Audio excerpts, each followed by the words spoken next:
सरकार ने senior citizen saving scheme regarding 5 नियमों में बड़े बदलाव किए हैं। ये बदलाव 1 जुलाई 2026 से लागू होने जा रहे हैं। ध्यान रखिएगा, अगर आप सीनियर सिटीजन सेविंग स्कीम में निवेश करते हैं तो इन बदलाव के बारे में आपको जानकारी होनी चाहिए, क्योंकि आपका जो पैसा है वो सुरक्षित रहे और वहां पर आपके पैसे को सुरक्षित रखा जाए, जिसके लिए कई बार यहां पर नियमों में बदलाव किया जाता है। कई सारे नियम जो है इतने कड़क होते हैं जिसकी वजह से सीनियर सिटीजन सेविंग स्कीम में निवेश करने पर आपको कई बार नुकसान भी हो सकता है। आज के इस वीडियो में मैं 5 ऐसे नियम बताने वाला हूं सीनियर सिटीजन सेविंग रिलेटेड। अगर इस नियमों की जानकारी नहीं होगी तो उस केस में आपको कहीं ना कहीं नुकसान हो सकता है। तो दोस्तों, आज का वीडियो बहुत ही इंपॉर्टेंट है, वीडियो को एंड तक जरूर देखें। अच्छा, सीनियर सिटीजन सेविंग स्कीम में कुछ बेसिक बातें मैं आपको बता दूं। यह स्कीम जो है वो 60 वर्ष से ऊपर वालों के लिए रहती है। अगर आप डिफेंस के एम्प्लॉय हैं, रिटायर्ड गवर्नमेंट के, तो उसके इसमें 50 की एज में आप इसमें निवेश कर सकते हैं। और अगर आप सिविलियन एम्प्लॉय हैं, 55 की एज है, तो इस केस में यहां पर आप सीनियर सिटीजन सेविंग स्कीम में निवेश कर पाएंगे। लेकिन कंडीशन है 3 महीने के अंदर अंदर आपको जो भी पैसा आपको रिटायरमेंट बेनिफिट पे मिला है वो आपको निवेश करना जरूरी है। अगर 3 महीने निकल जाते हैं या रिटायरमेंट का पैसा नहीं मिलता है तो इस केस में आप इसमें निवेश नहीं कर पाएंगे। फिर आपको इंतजार करना पड़ेगा जब तक आप 60 वर्ष के नहीं होते हैं। अच्छा, इसमें जितना चाहे आप अकाउंट खुलवा सकते हैं। मैक्सिमम आप 30 लाख रुपया तक जमा कर सकते हैं। मिनिमम की बात करें तो 1000 रुपये से आप खाता खुलवा सकते हैं। अगर 30 लाख रुपए आप जमा करते हैं, आप चाहें तो 5-5 लाख करके भी जमा कर सकते हैं या 10-10 लाख करके भी जमा कर सकते हैं, या एक बार लमसम पैसा डालना चाहते हैं तो वो भी आप कर सकते हैं। टैक्स की भी छूट इसमें मिलती है 80C को लेकर। 1.5 लाख रुपए तक आपको ओल्ड रिजिम में बेनिफिट मिल जाता है। ध्यान रखिएगा, अगर आप 30% स्लैब में आते हैं तो 45,000 रुपीज जितना आपका टैक्स जो है वो बच जाता है। लेकिन आपको कंटिन्यू ये 5 साल तक एक बार भी प्रीमेच्योर विड्रॉ नहीं करवाना है। अगर आपने करवा दिया तो उस केस में ये जो 1.5 लाख है, 80C का जो फायदा है वो आपको नहीं मिलेगा। जिस साल आपने पैसा विड्रॉ किया, प्रीमेच्योर विड्रॉ कर दिया, तो उस केस में आपकी इनकम में ऐड कर दिया जाएगा। यानी जो 1.5 लाख आपने लिया था वो इनकम में ऐड किया जाएगा। 45,000 का टैक्स बनेगा। सिर्फ टैक्स नहीं बनेगा, यहां पर ब्याज और पेनल्टी दोनों आपको देनी पड़ सकती है। तो हमेशा ध्यान रखिए, अगर आप ओल्ड रिजिम में जाते हैं, बेनिफिट लेते हैं, तो उस केस में 5 साल से पहले आपको इसमें पैसा नहीं निकालना है। अगर आप निकालने जाएंगे तो उस केस में आपको टैक्स देना पड़ सकता है, इंटरेस्ट पेनल्टी के साथ देना पड़ सकता है। तो सजेशन यही होता है कि आप इसको जो है न्यू रिजिम में जाएं, न्यू रिजिम में क्लेम करें। 12 लाख की छूट आपको मिलती है। एक साल में 30 लाख रुपया निवेश करने पर 2,46,000 का ब्याज आता है। यह ब्याज पूरा आपका, अगर 12 लाख के अंदर इनकम है तो कोई टैक्स आपको नहीं लगना है। इसके अलावा बात करते हैं टीडीएस की। अगर 1 लाख से ज्यादा का ब्याज आपको मिलता है पूरे साल में, तो उस केस में पोस्ट ऑफिस द्वारा, या अगर आपने बैंक में खाता खुलवाया है 1 लाख से ऊपर होने पे, सीनियर सिटीजन अगर आप है, 60 से ज्यादा अगर आपकी एज है, तो उस केस में 10% टीडीएस रेट लगना है। पैन कार्ड अगर आपने देकर रखा है तो 10%, पैन कार्ड नहीं दिया है तो 20% लग जाएगा। ध्यान रखिएगा, यहां पर आप 15G 15H, अब फॉर्म बदलकर ये 121 हो गया, ये आप जमा कर सकते हैं, जिसके थ्रू आपका कोई भी टीडीएस जो है वो नहीं काटा जाएगा अगर आपकी इनकम 12 लाख के अंदर है। इसके अलावा आपको ब्याज दरें बता दें, 8.2% की ब्याज दरें अभी चल रही है। क्वार्टर वाइज आपको ब्याज मिलता है, यानी एक क्वार्टर अप्रैल से लेकर जून का है, जिसमें आपको ब्याज ड्यू तो जून को होगा 30 जून को, लेकिन मिलेगा कब? 1 जुलाई को। तो 4 क्वार्टर है, 4 क्वार्टर के हिसाब से आपको ब्याज दिया जाता है। 5 साल की मैच्योरिटी है, प्री मैच्योर विड्रॉल आप इसमें करवा सकते हैं। 1 साल से पहले करवाते हैं तो उसमें कोई फायदा नहीं मिलेगा आपको। 1 साल से 2 साल के बीच में और 2 से 5 साल के बीच में आप प्री मैच्योर विड्रॉ कर सकते हैं। कुछ अमाउंट परसेंटेज आपका डिपॉजिट का डिडक्ट किया जाएगा। आप चाहें तो खाते को एक्सटेंड करना चाहते हैं तो वो भी कर सकते हैं। 3 साल के लिए आप खाते को और एक्सटेंड कर पाएंगे। 3 साल का पीरियड जो है वो हर बार आप ऐसे 3-3 साल के लिए एक्सटेंड कर सकते हैं। तो ये तो मैंने आपको पूरा फीचर्स बता दिए, डिटेल्स बता दी सीनियर सिटीजन सेविंग स्कीम की। लेकिन इसके अलावा भी 5 ऐसे नियम है जो सरकार ने जारी करे हैं ये नियम लागू है। आइए जानते हैं क्या क्या नियम दिए गए हैं। सबसे पहले बात करेंगे, अगर आपने 1 साल से पहले अगर पैसा निकाला है तो इस केस में ध्यान रखिएगा, आपको 1 रुपए का भी ब्याज नहीं मिलेगा।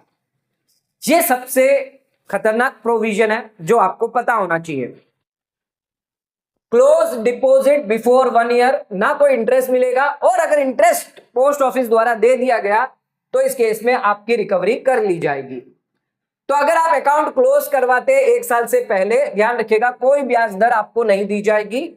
अगर कोई ब्याज दर दिया भी गया तो वो आपके डिपॉजिट में से रिकवर कर दिया जाएगा। तो हमेशा ध्यान रखें, जब तक 1 साल कंप्लीट नहीं हो जाता, इससे पहले आपके खाते से पैसा आपको नहीं निकालना है। अगर आपने पैसा निकाल लिया और मान लीजिए आपने 8वें 9वें 10वें या क्वार्टर के बाद निकाला है, तो इस केस में अगर पोस्ट ऑफिस द्वारा आपको ब्याज दे दिया गया 1 क्वार्टर 2 क्वार्टर 3 क्वार्टर का, तो उस केस में वो ब्याज पूरा का पूरा रिवर्स हो जाएगा। यानी कि जो पैसा आपने जमा किया था उसमें से वो ब्याज काट के बाकी का बैलेंस जो है, रिमेनिंग अमाउंट जो है, वो आपको दिया जाएगा।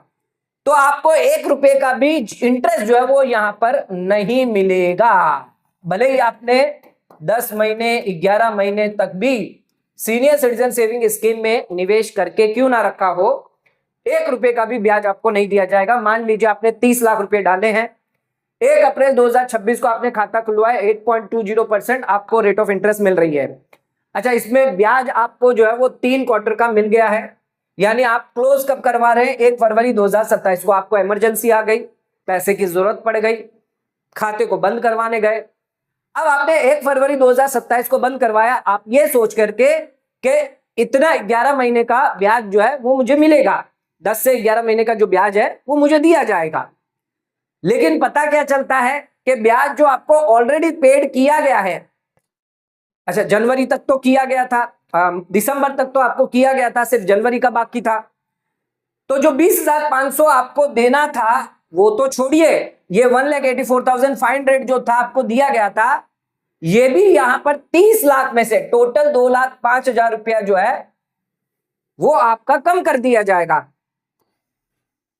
यानी कि आपको मिलेगा कितना? ये 20,500 तो मिला नहीं आपको, ये 1 महीने का तो नहीं मिलेगा, साथ में ये 1,84,000 जो दिया गया ऑलरेडी, ये भी आपके 30 लाख में से कम करके 28,15,500 रुपया आपको दिए जाएंगे।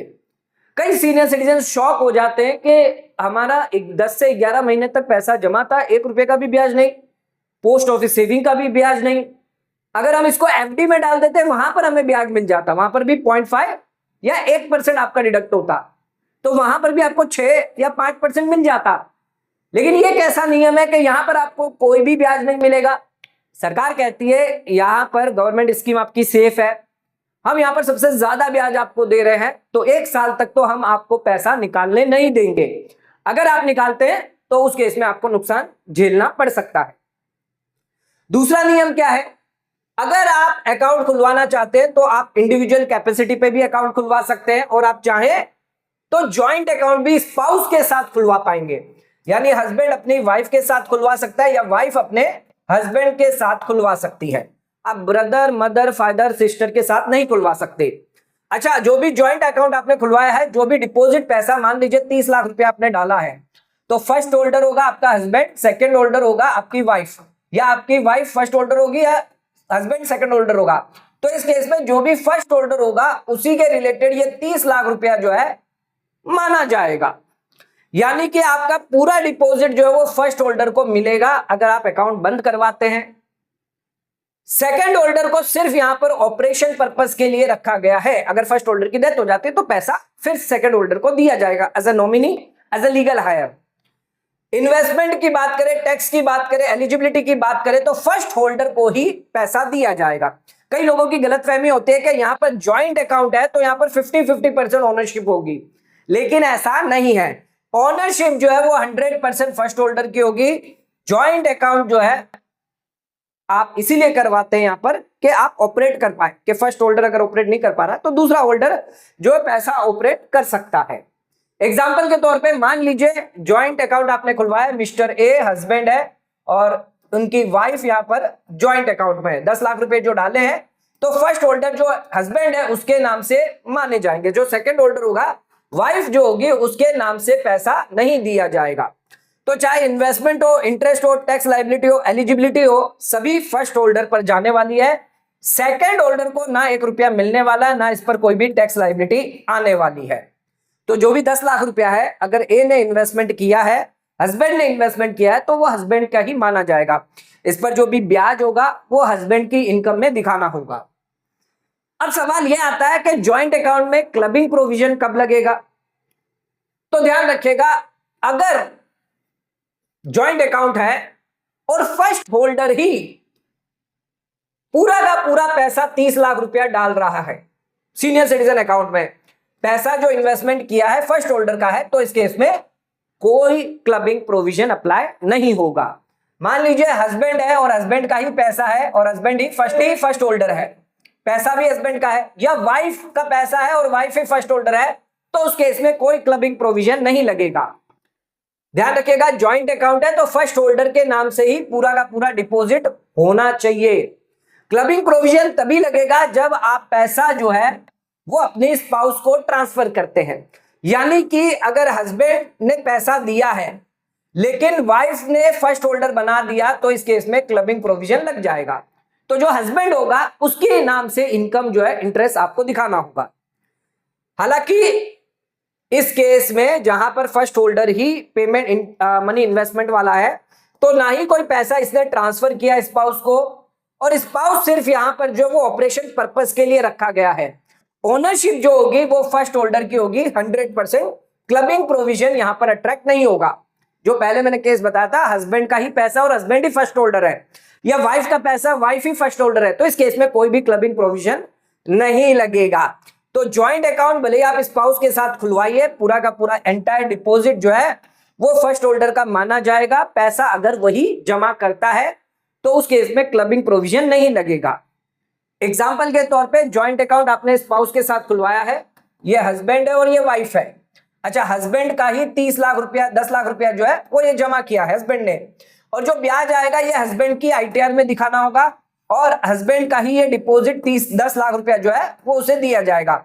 जो वाइफ है उसे 1 रुपया भी यहां पर नहीं मिलने वाला है, ना ही कोई क्लबिंग प्रोविजन यहां पर लगना है।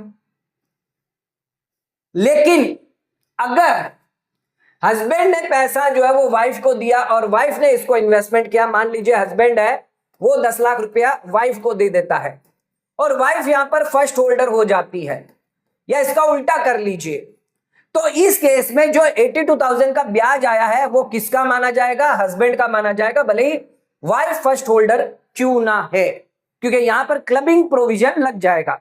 हालांकि पैसा जो है वो वाइफ को मिलेगा, लेकिन हस्बैंड की इनकम में आपको आईटीआर में जो है वो इनकम दिखानी होगी, आप वाइफ में नहीं दिखा सकते।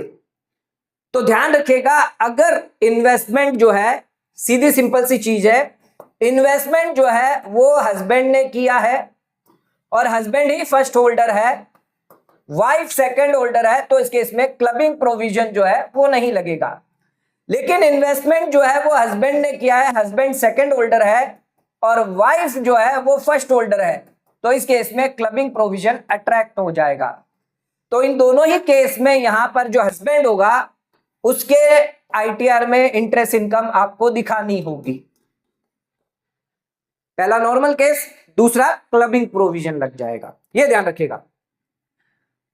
अगला आ जाता, अगला नियम जो है चौथा नियम है, अगर कोई गवर्नमेंट इंप्लॉय है जिसकी डेथ हो जाती है, सेंट्रल गवर्नमेंट या स्टेट गवर्नमेंट इंप्लॉय है और उसकी एज जो 50 साल से क्रॉस हो गई, 50 या उससे ज्यादा है, और सर्विस के दौरान उसकी डेथ हो जाती है, तो उसकी जो स्पाउस है वो सीनियर सिटीजन अकाउंट खुलवा सकती है, भले ही उसकी एज 60 से कम भी क्यों ना हो। तो इंप्लॉय कौन है? सेंट्रल गवर्नमेंट स्टेट गवर्नमेंट का इंप्लॉय होना चाहिए, 50 साल या उससे ज्यादा उसकी एज होनी चाहिए, उसकी डेथ सर्विस के दौरान हुई है, तो उस केस में जो भी सर्वाइविंग हस्बैंड या वाइफ है, यानी हस्बैंड की डेथ हो गई तो वाइफ खुलवा सकती है, वाइफ की डेथ हो गई तो हस्बैंड अकाउंट खुलवा सकता है, और इनकी एज जो है वो 50 क्रॉस होनी चाहिए। मिनिमम एज लिमिट जो है वो यहां पर फिर वाइफ की या हस्बैंड की नहीं देखनी है, जो सेकंड पर्सन है उसकी कोई एज क्राइटेरिया नहीं है, 60 से कम भी होगा तो भी यहां पर अकाउंट ओपन किया जा सकता है। लेकिन कंडीशन जो है सीनियर सिटीजन सेविंग स्कीम की, ये आपको मेंटेन करके चलनी है। अच्छा, कौन सी ऐसी स्पाउस है जिसको अलाउ नहीं होगा? अगर उसका हस्बैंड प्राइवेट सेक्टर में है, गवर्नमेंट एम्प्लॉय नहीं है, अगर उसकी एज 50 से पहले ही डेथ हो जाती है, यानी 48 का था हस्बैंड और डेथ हो गई सर्विस के दौरान, तो उस केस में भी यहां पर आप सीनियर सिटीजन सेविंग स्कीम में निवेश नहीं कर पाएंगे।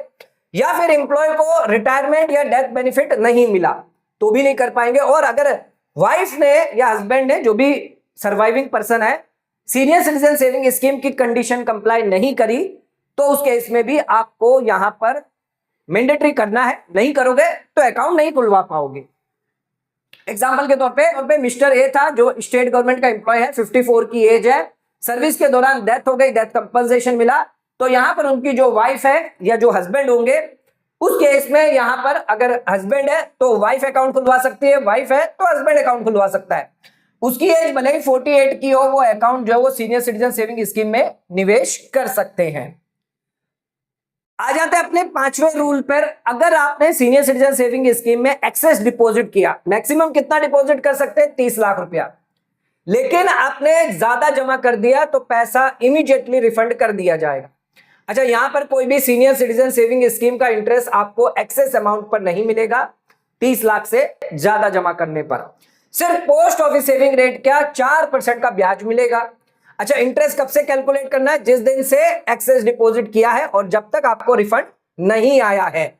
सरकार यहां पर आपको हायर इंटरेस्ट रेट नहीं देगी, क्योंकि यहां पर आपको हायर इंटरेस्ट रेट दिया जा रहा है तो यहां पर एक्सेस डिपॉजिट पर कंट्रोल किया जाएगा।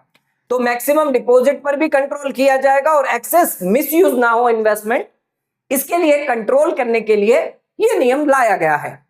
एक्सेस अमाउंट जो भी होगा, नॉर्मल सेविंग रेट का 4% का ब्याज मिलेगा। 35 लाख रुपया आपने डाल दिया, लेकिन डालना कितना था? 30 लाख रुपया। 5 लाख रुपया आपने एक्स्ट्रा डाल दिया, 1 जनवरी को डाला था, वापस रिफंड आपको 1 अप्रैल को हुआ, तो ये जो 3 महीना है इसके लिए आपको सिर्फ 4% का ही ब्याज मिलेगा। तो 5 लाख रुपया आपने ज्यादा डाला, 3 महीने के हिसाब से 4% के हिसाब से 5,000 रुपए का ब्याज मिलेगा। जबकि अगर आपने एफडी में ये पैसा डाल दिया होता, 5 लाख रुपया आपने एफडी में डाला होता, तो 7% ब्याज मिल जाता सीनियर सिटीजन को। आज की डेट में एफडी में 7% मिल रहा है, तो उस केस में अगर लॉस देखें तो 3750 रुपए का आपका लॉस होता है। यानी कि आपको 7% मिलना था, लेकिन मिला कितना? 4%। सीनियर सिटीजन का तो भूल जाइए, ये एफडी का है, तो इस केस में लॉस कितना हुआ? 3%। यानी कि कितना लॉस हुआ? 3750 रुपए का लॉस है। तो ये 5 नियम है, थोड़े स्ट्रिक्ट नियम है, जो आपको पता होने चाहिए अगर आप सीनियर सिटीजन सेविंग स्कीम में निवेश करते हैं। तो आज का वीडियो अगर आपको पसंद आया तो वीडियो को लाइक, शेयर, सब्सक्राइब करना ना भूलें। वीडियो को ज्यादा से ज्यादा शेयर करें ताकि और लोगों तक इसकी नॉलेज पहुंच सके। आज का वीडियो यहीं समाप्त करते हैं। धन्यवाद।